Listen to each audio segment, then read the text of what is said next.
Hello guys, welcome to our channel जहां हम बात करते हैं अपने छोटे से गार्डन के सुंदर से पौधों के बारे में। आज हम एक ऐसे प्लांट के बारे में बात करेंगे जो है तो वो विंटर फ्लावरिंग प्लांट, बट उसकी थोड़ी सी अगर हम केयर करें तो उसके फूल हम समर्स में भी पा सकते हैं। और उस पौधे का नाम है कैलेंडुला। जी हाँ, कैलेंडुला एक विंटर फ्लावरिंग प्लांट होता है, बट हमने उसके सीड थोड़ी लेट में लगाए थे तो इसलिए वो फरवरी और मार्च में आकर के अब फ्लावरिंग कर रहे हैं। तो हम उसकी थोड़ी सी केयर अगर कर लें तो हमें समर्स में भी उसके फूल मिल सकते हैं। तो आज हम उसी के बारे में बात करेंगे और आपको डिटेल में सब कुछ बताएंगे। तो अगर आपके लिए ये वीडियो हेल्पफुल हो और अगर आपको ये वीडियो पसंद आए तो हमारे चैनल को लाइक शेयर सब्सक्राइब ज़रूर करें और कमेंट करना बिल्कुल भी ना भूलें। Thanks for watching. जैसा कि आप सबको पता है कि हमने विंटर फ्लावरिंग सीड्स जो थे वो थोड़ी लेट में लगाए थे, मतलब कि दिसंबर और जनवरी में लगाए थे।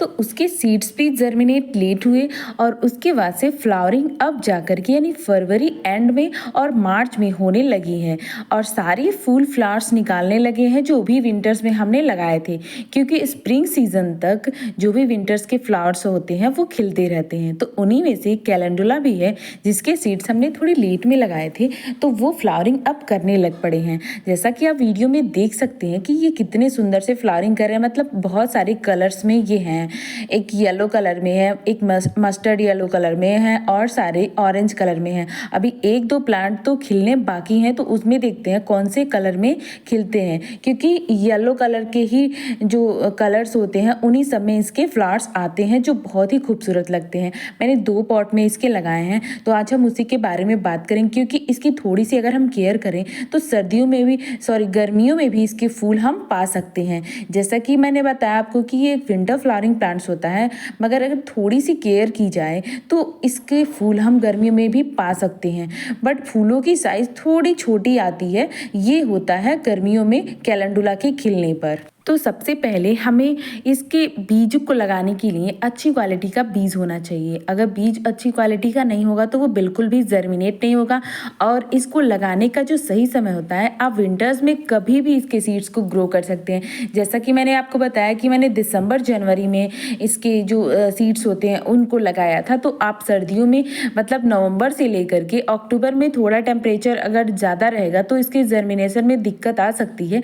बट नवंबर में जो होता है इसके सीड्स बहुत ही आसानी से जर्मिनेट हो जाते हैं, तो इसलिए आप सर्दियों में इसके सीड्स को कभी भी ग्रो कर सकते हैं। और स्प्रिंग सीजन में इसके अगर सीड्स गिर जाएं आसपास मिट्टी में तो वो अपने आप ही फ्लावरिंग करने लगते हैं, जर्मिनेट हो जाते हैं। मतलब फ्लावरिंग तो बाद में ही करेंगे, बट जर्मिनेट हो जाते हैं, पौधे निकलने लगते हैं। तो इसीलिए अगर एक बार आप इसके पौधों को कैलेंडुला को ग्रो कर लेते हैं तो दोबारा से आपको ग्रो करने की भी ज़रूरत नहीं पड़ती है। इसके सीड्स को आप कलेक्ट कर सकते हैं, नेक्स्ट टाइम इसको लगा भी सकते हैं। और अगर इसके सीड्स मिट्टी में गिर गए तो वो अपने आप ही ग्रो हो जाते हैं।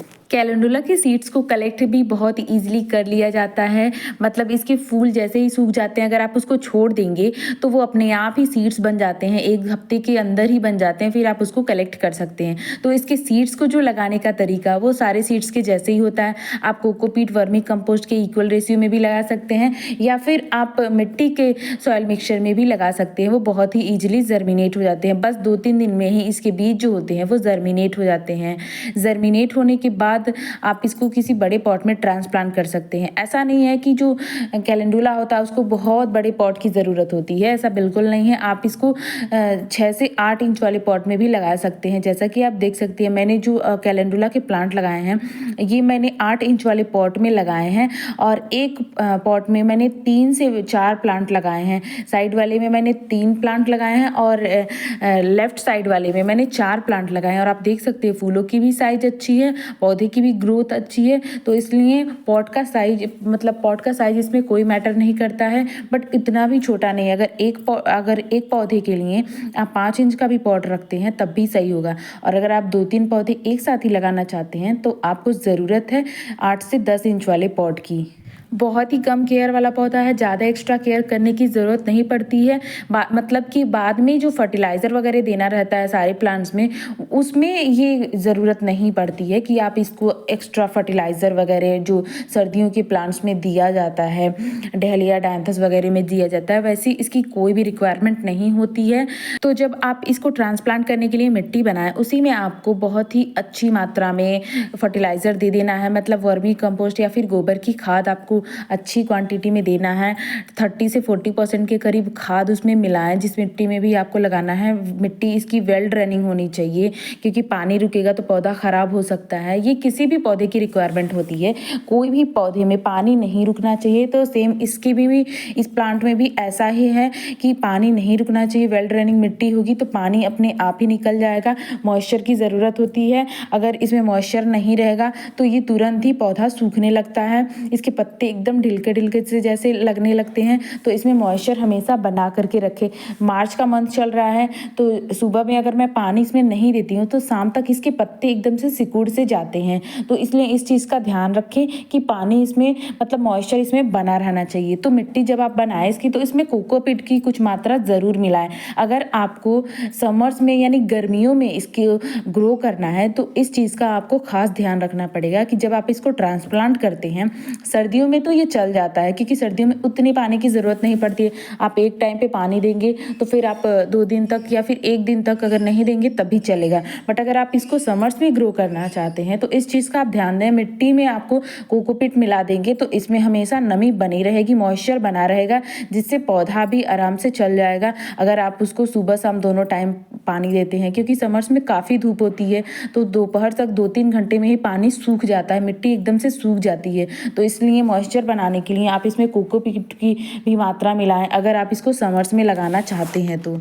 दूसरा जो काम आपको करना है, इसको ऐसी जगह पे रखना है समर्स में इसको ग्रो करने के लिए। सर्दियों में अगर आप ग्रो करते हैं इसको, तो आप इसको ऐसी जगह पे रख सकते हैं जहाँ पे पूरी सनलाइट की ज़रूरत हो, पूरी सनलाइट मिलती हो। बट सर्दियों में क्या होता है, इसमें मॉइस्चर की ज़रूरत होती है और ये उतना धूप सहन नहीं कर पाता है। तो इसको शेडेड एरिया में रखें, जैसे कि एकदम कम्प्लीटली इंडोर नहीं कर देना है, उसको ऐसी जगह पे रखना है जहाँ पे उसको 3 से 4 घंटे की धूप या 2 से 3 घंटे की धूप मिलती हो। मतलब जो 12 बजे का टाइम होता है उसके पहले 11 साढ़े 11 बजे तक इसको धूप मिलती है, क्योंकि उसके बाद से धूप जो होता है वो तेज हो जाता है, बहुत ही तेज धूप लगने लगता है पौधे को, पौधे की मरने के चांसेस हो जाते हैं। जैसा कि मैंने आपको बताया कि ये एक विंटर फ्लावरिंग प्लांट्स होता है, बट अगर हम चाहें तो सर्दियों में भी ग्रो कर सकते हैं। तो इसीलिए कुछ इसकी ज़रूरत होती है, रिक्वायरमेंट होती है, तो वही हमको फुलफिल करना है। मतलब इसको ऐसी जगह पे रखना है जहाँ पे इसको तेज़ धूप ना मिले, बस सुबह की धूप 2-3 घंटे की मिले, जिससे कि ये अच्छे से खिला रहे। इसके फूल जो होते हैं वो धूप में ही खिलते हैं, तो इसलिए ये पौधा, ये इसके फ्लावर्स खिले रहे हैं। तो इस चीज़ का ध्यान देने के लिए हमको सुबह की धूप इसको ज़रूर दिखानी है और दोपहर के टाइम पे वहाँ पे रखना है जहाँ पे इसको धूप नहीं मिलती हो। और इसमें पानी की कोई भी कमी नहीं होनी चाहिए, मतलब आपको दोनों टाइम में पानी देना है समर्स में अगर ग्रो करना चाहते हैं। विंटर्स में तो आप एक टाइम भी पानी देंगे तभी 2 दिन तक चल सकता है, बट समर्स में क्या होता है कि मिट्टी जल्दी ही सूख जाती है, तो इसलिए दोनों टाइम आप इसमें पानी दें। इसकी मिट्टी गीली होनी चाहिए बट पानी बिल्कुल भी नहीं रुकना चाहिए। जैसा कि मैंने आपको बताया, तो पॉट में, जिस पॉट में आप लगाएं उसमें ड्रेनेज होल ज़रूर बना करके लगाएं। चाहे आप प्लास्टिक वाले पॉट में लगाते हों, चाहे आप मिट्टी वाले पॉट में लगाते हों, ड्रेनेज होल ज़रूर होना चाहिए, तभी इसमें पानी नहीं रुकेगा और मॉइस्चर भी हमेशा बना रहेगा। तो इस चीज़ का आपको ध्यान देना है अगर आप इसको समर्स में ग्रो करना चाहते हैं तो।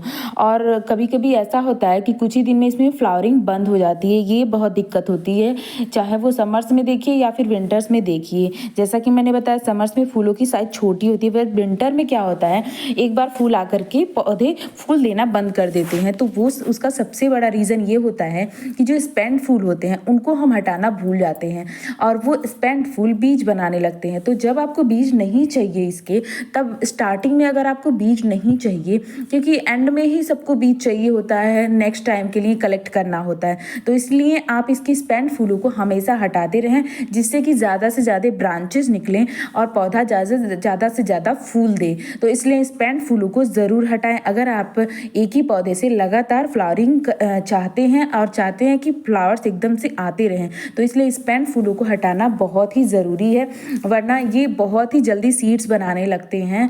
1-2 हफ्ते में ही इनके सीड्स पूरी तरह से बन जाते हैं अगर आप पौधे में स्पेन फूल छोड़ देते हैं तो इस तरीके का यूज करके, जैसे मैंने बताया, इन टिप्स एंड ट्रिक्स का यूज करके आप अपने कैलेंडुला में समर्स में भी बहुत अच्छी फ्लावरिंग पा सकते हैं और अपने गार्डन को रंग बिरंगा बना सकते हैं।